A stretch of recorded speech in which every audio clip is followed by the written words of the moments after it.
오늘 말씀 제목 함께 읽어볼까요? 네, 시작. 하나님이 세우셨다면. 맞습니다. 하나님이 세우셨다면.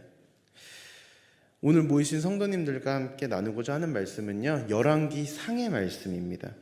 앞으로 제가 수요예배 말씀을 전할 때 어떤 말씀을 전할까 생각을 하다가 이 열왕기에 있는 그 왕들의 이야기를 중심으로 쭉 그 이스라엘의 역사에 대한 이야기를 좀 나누면 좋겠다라는 좀 생각이 들었습니다.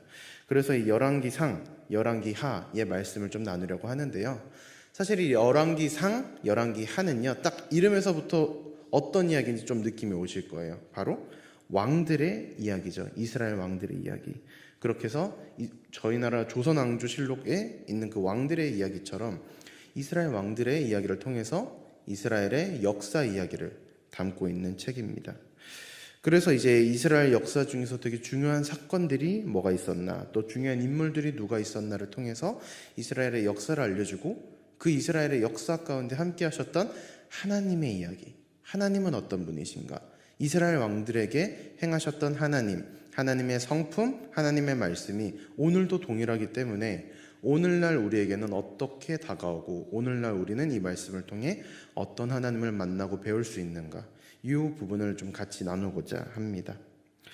그래도 오늘 첫 시간이니만큼요, 이 열왕기 상, 열왕기 하에 대한 좀 배경적인 지식을 알고 가면 더 이야기 좋기 때문에 이 부분에 대해서 잠깐 이야기를 하고 본문 속으로 좀 들어가도록 하겠습니다.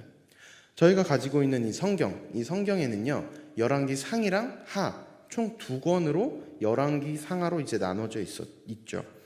그런데 이 말씀이 원래 맨 처음에 기록될 때 이스라엘 이 역사 그 당시에는 이 열왕기 상하가 한 권으로 붙어져 있었습니다.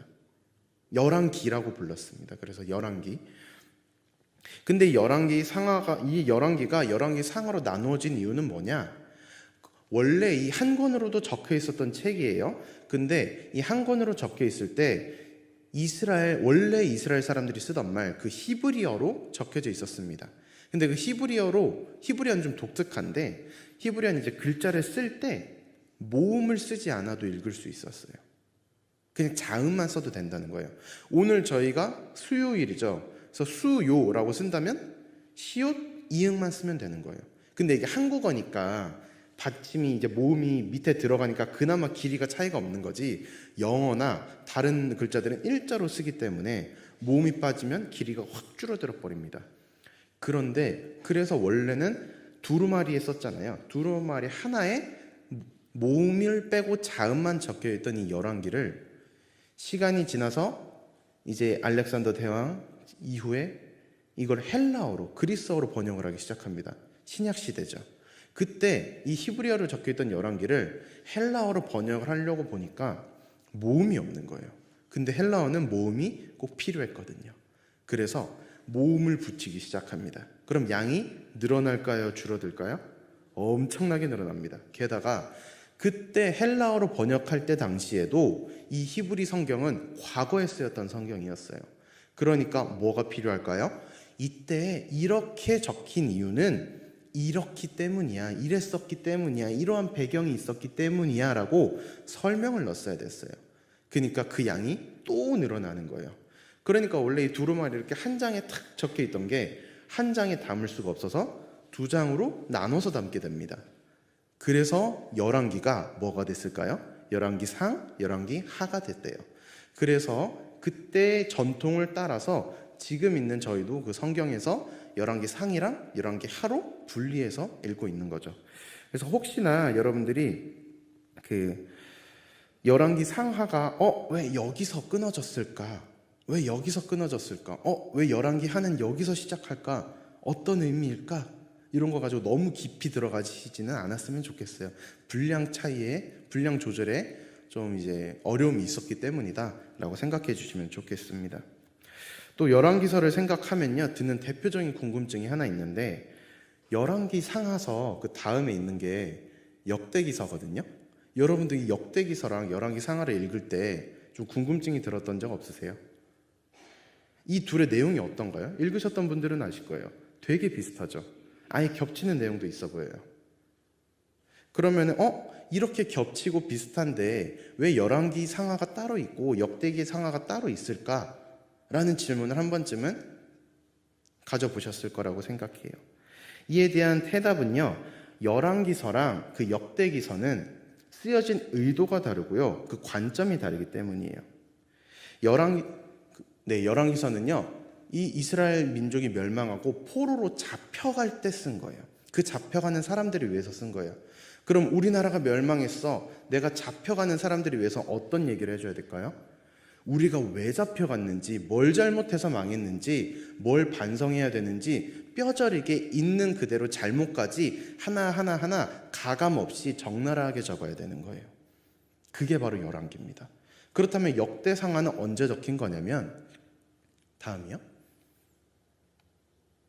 역대기서는 포로에서 귀환하는 사람들을 위해서 쓰여졌습니다. 그러니 이 사람들은 이미 70년간 바벨론 땅에서 포로로 생활을 했어요. 그리고 나서 이제 이스라엘 땅으로 귀환하는데, 이때는 반성과 성찰의 메시지보다 잃어버렸던 그 시간을 따라서 우리의 뿌리가 누구인가, 우리나라를 재건을 해야 되는데 우리나라가 얼마나 찬란하고 위대한 민족이었는가, 하나님이 우리를 얼마나 사랑하시고 얼마나 아끼시고 택하셨는가, 그 자랑스러운 이야기들을 담고 있어야 되는 거예요. 그래서 역대기서에 보면 뭐가 나오죠? 족보가 나와요. 우리의 뿌리가 누군지 찾기 위해. 이 관점이 다른 거예요. 그래서 열왕기서에는 있는데 역대기서에는 없는 얘기도 있고 반대인 경우도 있고, 이게 왜 그러냐면 하고 싶은 얘기가 달라서 그래요. 아, 그렇구나라는 걸 이해하시고 읽으시면 좀 차이를 느끼실 수 있을 겁니다. 그런데 저는 역대기보다는 열왕기서를 이번 수요 예배에서는 나누려고 하고요. 들으시다 보면 역대기서에 있는 말씀을 인용하고 또 근거로 들을 때도 많을 겁니다. 그래서 이 내용을 아시고 나서 오늘 본문 속으로 들어가 보도록 하겠습니다. 오늘 본문 5절은요, 그때에 라고 시작을 합니다. 그때에. 오늘 이야기의 배경이 되는 시점이 있다는 거죠. 그 배경이 되는 시점이 언젠가, 조금만 위로 올라가서 1절 말씀을 한번 보겠습니다. 열왕기상 1장 1절 말씀인데요. 함께 읽어볼까요? 시작. 다윗 왕이 나이가 많아 늙으니 이불을 덮어도 따뜻하지 아니한지라. 이스라엘의 가장 위대한 왕 다윗, 그 다윗이 놀라운 업적을 기록하고요, 하나님을 따라 살면서 이스라엘을 부유하게 또 강력하게 만들었습니다. 근데 그 다윗 왕이 나이가 많아서 늙었답니다. 근데 단순히 늙었다가 아니라 뭐라고 이야기를 했냐면 몸이 따뜻하지 않대요. 몸이 이제 제 기능을 하지 못할 정도로 연약해졌다라는 말입니다. 이렇다면 점점 다윗 왕의 죽음을 생각하게 될 거고요, 가장 찬란했던 역사를 이뤘던 다윗 왕 그 이후에 내가 그 왕좌를 물려받고 싶다라는 생각이 많은 사람들 마음속에 들었을 건 분명한 일입니다. 근데 5절 말씀은 바로 이때에 아도니아가 스스로를 높여서 왕이 되겠다라고 결심했다라고 이야기하고 있습니다. 이 아도니아는요, 다윗의 네 번째 왕이에요. 네 번째 왕. 근데 역사를 볼 때는 원래 네 번째 왕까지 왕위가 잘 가나요? 잘 안 가죠. 보통 누구한테 가죠? 장자한테 가죠. 장자한테 가는데 왜 아도니아가 이런 마음을 먹었을까라는 걸 먼저 알고 가면 좋을 것 같아요. 사실 넷째 왕자인 아도니아가 실질적인 장자였습니다. 넷째인데도 어떻게 된 것이냐면 역대상 3장 1, 2절 말씀을 보겠습니다. 제가 읽겠습니다. 다윗이 헤브론에서 낳은 아들들은 이러하니 맏아들은 암논이라 이스라엘의 여인 아히노암의 소생이요, 둘째는 다니엘이라 갈멜 여인 아비가일의 소생이요, 셋째는 압살롬이라 그슬왕 달메의 딸 마아가의 아들이요, 넷째는 아도니아라 학깃의 아들이요. 아멘. 이 다윗의 첫째 아들이라 기록된 암논은요, 사무엘하 13장에 나타나는 대로 자신의 여동생이었던 다말을 사랑했습니다. 그리고 그 다말을 근데 얼마나 사랑했냐면 병을 얻어요. 상사병이죠. 그래서 상사병인데 그 암논을 보고 그 친구 중에 성경에서 간교한 친구다라고 말하는 요나답이라는 사람이 있어요. 그 사람이 꾀를 냅니다. 야, 암논아, 너가 얼마나 그 다말을 사랑하면 이렇게까지 아프니? 그런데 좋은 방법이 있단다. 너가 정말 병이 깊게 든 척하고 아버지에게 부탁해라. 다말을 불러서 널 간호해달라고 해 라고 이야기를 한 거예요. 그래서 암논이 그대로 행합니다. 그리고 자기를 간호하러 와준 다말을 겁탈합니다. 그런데 더 나아가서 다말을 자기가 겁탈했는데 책임지지도 않고 이제 꼴보기도 싫다고 내쫓아버립니다. 다말에게 그 당시 여성으로서 씻을 수 없는 수치를 줘버린 거예요. 너무나도 큰 잘못을 저질러 버립니다. 이걸 듣고 다말의 오빠였던 셋째 압살롬이 암논에게 앙심을 품고 암논을 죽입니다. 첫째 왕자가 사라졌습니다. 그리고 둘째 왕자, 저희 역대상에선 다니엘이라고 나왔는데요. 또 다르게 또 길르압이라고도 적혀 있습니다. 다니엘 혹은 길르압 같은 사람이니까 너무 헷갈리지 않고 들으시면 좋겠는데, 어쨌든 역대상에 있는 그 다니엘은 성경 말씀 중에 족보에만 등장해요. 다른 말씀 중에 어디에도 등장하지 않고 오직 족보에만 다니엘 혹은 길르압으로 등장합니다.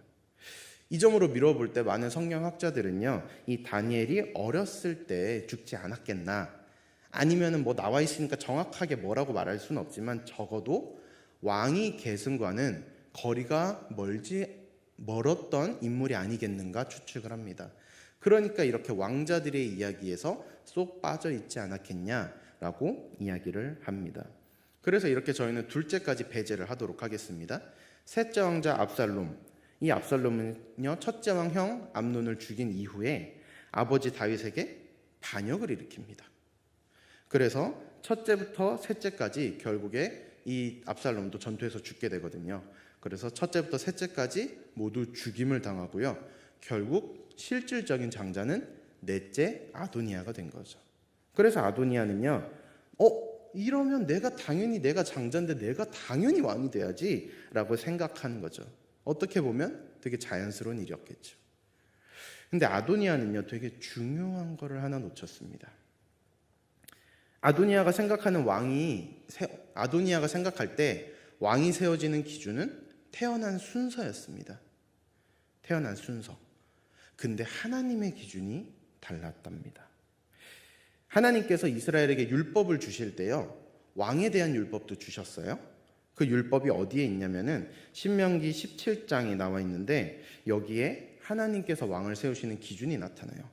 신명기 17장 14절부터 15절 상반절 말씀을 저희 다 함께 한번 읽겠습니다. 시작. 내가 내 하나님 여호와께서 내게 주시는 땅에 이르러 그 땅을 차지하고 거주할 때에 만일 우리도 우리 주위의 모든 민족들 같이 우리 위에 왕을 세워야겠다는 생각이 나거든 반드시 내 하나님 여호와께서 택하신 자를 내 위에 왕으로 세울 것이며. 아멘. 너네들이 가나안 땅에 들어가서 거기서 살게 되면은 분명히 너네도 왕을 세우고자 하는 마음이 들 거야. 그럼 그때는 뭐뭐뭐뭐뭐를 지켜라라고 있는데 그 중에 제일 먼저 나왔던 말이 뭐냐면 내 하나님 여호와께서 택하신 자를 왕으로 세워라. 왕이 되는 조건은요, 가장 먼저 주어진 조건은요, 택하신 자입니다. 하나님이 택하신 자. 그런데 아도니아를 하나님이 택하셨다는 말은 성경 어디에도 없어요. 아도니아는 내가 하나님의 택함을 받았는지 받지 않았는지도 모른 채 내가 장자니까라고 당연히 자신의 기준을 가지고 왕이 될 거라고 결심하고 선포해버린 겁니다. 그래서 아도니아는 자기가 생각하는 그 기준을 가지고 스스로를 높여서 외쳤답니다. 내가 왕이 될 것이다. 내가 왕이다. 라고 외쳤답니다. 아도니아는요, 자기 행동이 잘못됐는지조차도 알지 못했을 거예요. 왜냐하면 자기 머릿속에선 자기의 기준이 맞고 그게 당연했으니까요. 근데 아도니아는 여기서 더 나아가서 뭘 하냐면 사람들의 지지를 받으려고 합니다. 사람들의 지지.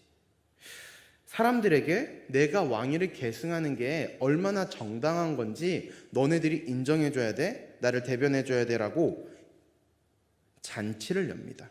자기 쪽으로 끌어모으는 잔치죠. 그리고 내 편이 누가 있나 확인하는 잔치죠.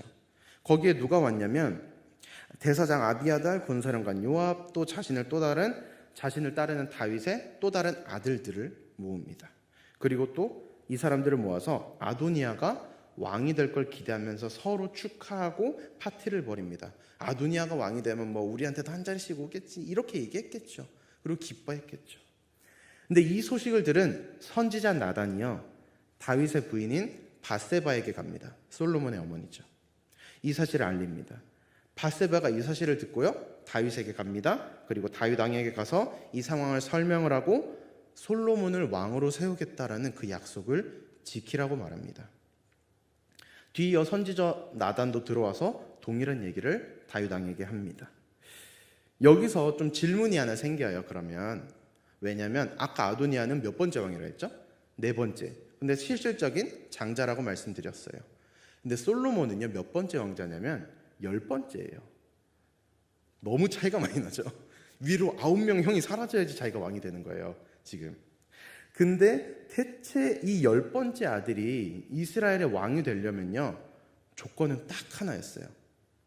하나님이 택한 자, 하나님이 솔로몬을 택하는 거, 그것밖에 없었어요. 그렇다면 하나님이 솔로몬을 왕으로 세우셨음을 어떻게 알 수 있을까? 그게 2가지가 나와요. 첫 번째로요, 하나님은요, 이제 솔로몬을 이미 왕으로 세우겠다고 다윗을 통해서 이미 약속하셨어요. 역대상 22장 8절부터 10절의 말씀인데요, 제가 읽겠습니다. 여호와의 말씀이 내게 임하여 이르시되 너는 피를 심히 흘렸고 크게 전쟁하였느니라. 내가 내 앞에서 땅에 피를 많이 흘렸은즉 내 이름을 위하여 성전을 건축하지 못하리라. 보라, 한 아들이 내게서 나리니 그는 온순한 사람이라. 내가 그로 주변 모든 대적들에게서 평온을 얻게 하리라. 그의 이름을 솔로몬이라 하리니 이는 내가 그의 생전에 평안과 안일함을 이스라엘에게 줄 것임이니라. 그가 내 이름을 위하여 성전을 건축할지라.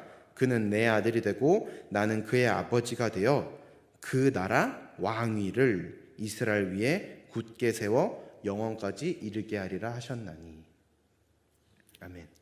다윗이 왕으로 이스라엘을 다스릴 때요, 하나님을 위한 성전을 건축하려고 했어요. 근데 하나님이 뭐라고 하시냐면, 너는 피를 너무 많이 흘렸기 때문에 너는 성전을 건축할 수가 없다. 대신에 한 아들이 날 건데 그의 이름이 누구라고요? 솔로몬.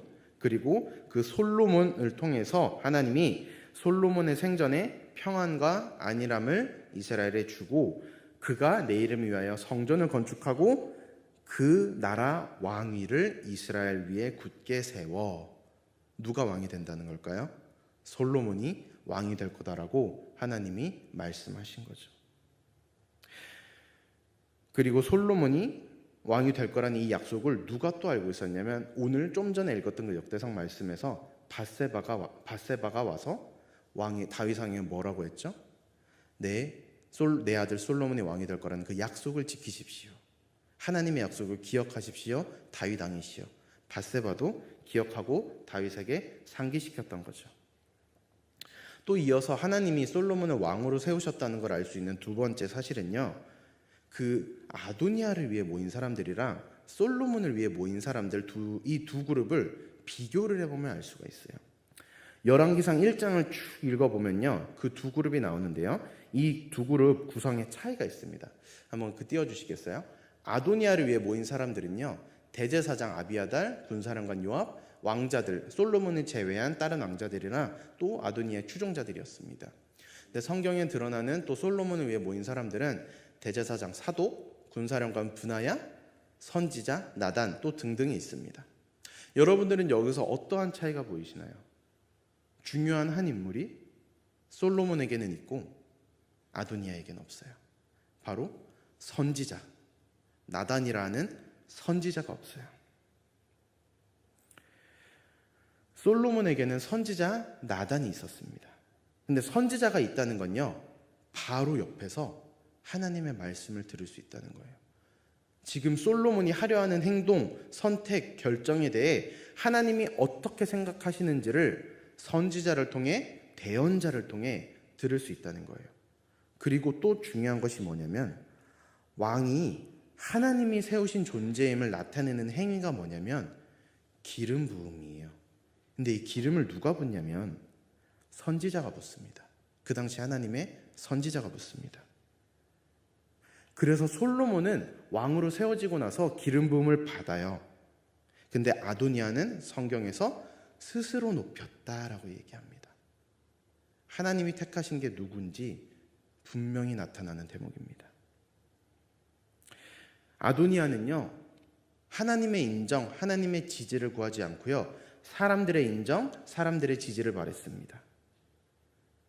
사람들의 환호 소리에 귀를 기울였고요, 자기를 위해서 누가 모였나를 쳐다봤을 거예요.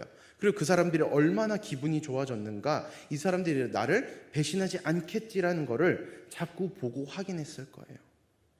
근데 성경을 쭉 읽어보시면요, 1장을 딱 읽어보시면 성도님들도 다 아실 텐데 솔로몬이 왕이 돼요. 근데 솔로몬이 뭐 했다는 말이 한마디가 없어요. 솔로몬이 왕이 되기 위하여 뭘 했다더라, 혹은 왕이 되는 과정 가운데 솔로몬이 뭐 했다더라, 이 말이 한마디가 없어요. 오히려 되게 신기해요. 솔로몬은 아니고 주변의 사람들이 다윗 왕이랑 해가지고 솔로몬 데리고 와서 기온 땅으로 가서 왕으로 삼아라 하는데, 솔로몬은 뭔가 그냥 오 하다가 왕 되는 그런 느낌도 막 들 정도로 솔로몬이 뭐 했다는 말이 한마디가 없어요. 솔로몬을 왕으로 삼겠다고 하나님이 말씀하셨고요, 하나님이 그 말씀을 이루셨을 뿐이에요. 솔로몬이 왕이 된 과정은 그저 하나님이 당신께서 하신 말씀을 이루셨을 뿐이에요. 오늘 말씀 앞에서 저희가 다 같이 생각해 봤으면 좋겠습니다. 과연 누가 나의 삶의 주인이고, 누가 이 하늘빛 광성교회의 리더고, 누가 이 나라의 리더고, 누가 이 세상의 왕이 되어야 할까? 바로 하나님이십니다. 한 분밖에 없어요. 하나님이십니다. 모든 왕 중에 왕 되신 하나님이 주인 되셔야 합니다. 뭐 단순히 나의 주인? 아니요. 이 세상의 주인 되셔야 합니다. 이 세상에 이미 주인이세요. 우리가 하나님을 주인으로 인정하냐 못하냐의 차이일 뿐입니다. 내 삶에서든 이 교회에서든 이 나라에서든 이 세상에서든 모든 곳에서 하나님을 주인으로 삼고 내 생각, 내 경험, 내 마음, 내 판단이 아니라, 목소리 큰 사람의 의견 따라가는 게 아니라, 강한 사람이나 강한 나라의 의견이 아니라 하나님의 뜻이, 하나님의 말씀이 모든 결정의 기준이 되어야 합니다. 저희가 이 말씀을 들었다고 지금 당장 이 세상의 모든 사람들을 바꿀 수는 없겠죠. 우리 가장 먼저 저희가 할 수 있는 일부터 했으면 좋겠어요. 가장 먼저 나의 삶부터 점검했으면 좋겠습니다. 여러분들은 나의 삶의 여러 일들을 점검할 때 나의 생각과 나의 마음대로 결정을 하셨나요? 인터넷 찾아보고 거기에 나온 정보만 좋다면 무조건 가는 거야 하셨나요? 아니면 또 다르게 내가 이거 전에 해봤던 거야, 그때 이랬어, 그때 안 됐어, 그때 잘 됐어,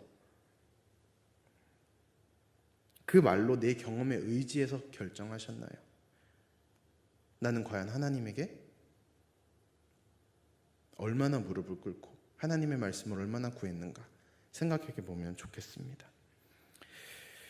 더 나아가서 우리 교회가, 우리 나라가, 이 세상이, 이 세상의 모든 기준들이 하나님의 말씀이 되면 좋겠고요, 하나님의 기준이 이 모든 세상의 기준이 됐으면 좋겠다라고 그날을 간절히 소망하면서 하나님께 기도해야겠습니다.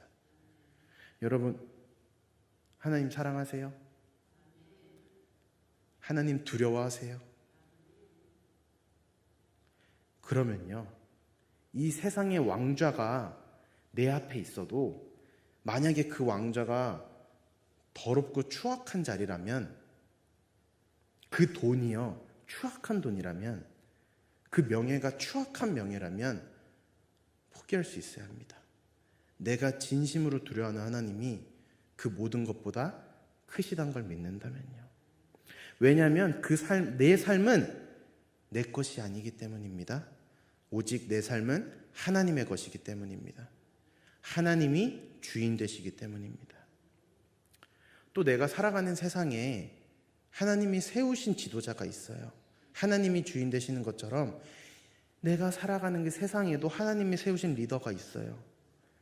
교회에도 하나님이 세우신 리더가 있어요.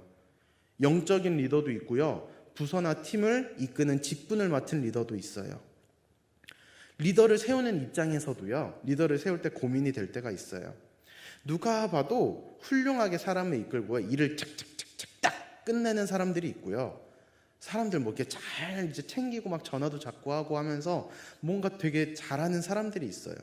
근데 또 반대로 일에 조금 서툴 수도 있고요. 낯을 너무 많이 가리고 전화하는 게 너무 어려워요. 두려워요. 못하겠어요. 너무 쑥스럽고 나서는 게 너무 싫어요. 하는 분들도 있어요. 둘 중에 누가 교회의 리더 직분을 맡아야 할까요? 각 부서의 리더 직분을 맡아야 할까요? 기억하시죠? 하나님이 선택하신 사람이 맡아야 합니다. 누가 뭘 잘했기 때문이 아니라 하나님이 선택하신 사람이 각 부서에 아무리 작아 보이는 리더라도 하나님이 선택하신 리더가 되어야 합니다. 아무리 내가 어떤 역할을 맡고 싶어도 하나님이 노 하시면 멈출 줄 알아야 하고요. 아무리 내가 두렵고 하기 싫은 마음이 있어도 하나님이 오케이 하시면 따라야 합니다. 하나님 의지하며 나아가야 합니다. 그리고 하나님이 그 리더 자리에 세웠을 때 이 자리는 하나님이 나를 세우신 자리임을 잊지 않고 겸손하게 맡은 바 역할에 충실해야 합니다. 최선을 다해야 합니다. 여기까지 여러분 우리 다 너무 좋아요. 그렇게 됐으면 좋겠어요. 근데 중요한 건요. 리더 말고 우리들도 해야 할 일이 있어요. 우리도 한 부서에 부서장이 있고 한 팀에 팀장이 있으면 그 리더들을 위해 팀장과 부서장들을 위해서 맡은 바 역할을 잘 감당할 수 있도록 전심을 다해서 도울 수 있어야 합니다. 리더의 부족한 모습이 보이죠. 왜 안 보이겠어요? 완벽한 사람이 어디 있겠어요? 그런데 리더의 부족한 모습이 보인다면 리더를 위해서 기도하고 또 때로는 지혜롭게 조언할 수 있어야 합니다. 흉을 보고 탓하는 게 아니라 하나님이 세우신 리더임을 믿고요. 나의 리더를 위해 나의 팀을 이끌어가는 그 사람을 위해 내가 더 돕고 기도해야 합니다. 이 부분에서도 혹시 내가 리더였다면 혹은 내가 팀원이었다면 부서원이었다면 나는 어땠는가? 잘하고 계셨다면 내가 이 마음을 끝까지 이어갈 수 있어야 될 거고요. 또 조금 내가 스스로 보기에 아쉬움이 있었다면 내가 어떻게 이제 도움을 줄 수 있을까? 내가 어떻게 더 기도할 수 있을까?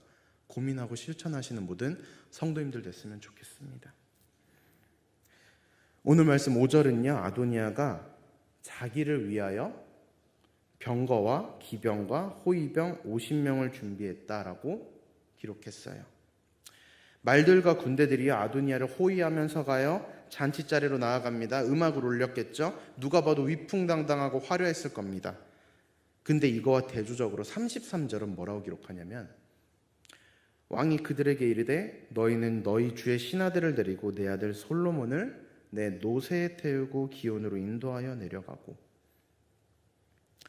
솔로몬은요 노새, 말과 당나귀 사이에서 나온 작은 말이에요. 그 작은 말을 타고 기온으로 내려가요. 아도니아의 말들이 컸겠죠. 사람을 태우고 가야 되니까. 비교도 안 되게 더 작은 노새였을 겁니다. 여기에 신하들이라고 나오는데 군대가 있었는지는 모르겠어요. 음악을 올렸는지도 모르겠어요. 어쨌든 그 노새라는 거에 비교해 보면 그 규모가 훨씬 더 작았을 거라 생각됩니다. 아도니아가 훨씬 더 화려하고 신나 보이고 부러워 보였을 것 같아요. 근데 저는 하나 믿습니다. 아도니아의 말과 군사들이 입은 그 갑옷이 햇빛을 받으면 번쩍번쩍대고 화려하잖아요. 근데 그 화려함보다 조용히 기온으로 갔다가 돌아온 그 솔로몬의 머리에 부어진 그 기름이 반짝거리는 게 더 반짝였을 거예요. 더 화려했을 거예요. 이 기름이 다른 기름이 아니라 하나님이 왕으로 임명하신 기름이기 때문에 그래요. 그 그 화려함이, 그 반짝임이 무엇보다 비교할 수 없었겠다라는 생각이 이 33절 보는데 탁 들더라고요. 이 세상과 이 나라가 하나님 말씀만 따라가는 세상, 나라 되길 간절히 소망합니다. 하늘빛 광성교회가요, 하나님이 세우신 리더를 존중하고 리더를 위해 중보했으면 좋겠습니다. 동시에 하나님이 세우신 리더라면 겸손하게 전심을 다해서 교회와 또 모든 성도들을 섬기는 교회가 됐으면 좋겠습니다. 마지막으로 여기 모인 모든 성도님들이 오직 하나님만을 주인으로 섬기고 살아가는 모든 성도님들 되시기를 예수님의 이름으로 축복합니다.